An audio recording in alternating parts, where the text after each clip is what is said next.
गावची यात्रा आहे म्हणल्यानंतर आलो होतो गावात. तर पोरांचं नियोजन वेगळंच होतं. पोरं म्हणली चला मंगळवेळला बिर्याणी खायला जाऊ. मग यात्रेनिमित्त आपल्या गावात बॅनर छापले होते. कसे दिसते नक्की सांगा.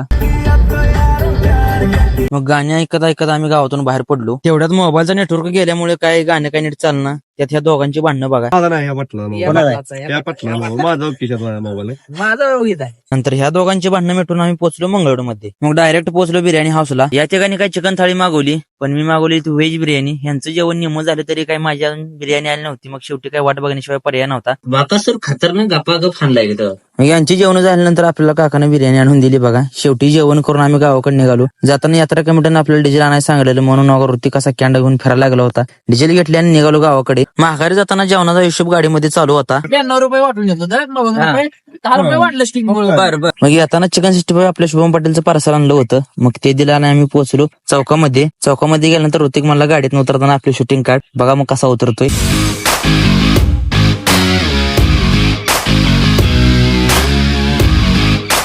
त्यांचा काय विशेष खोलाय.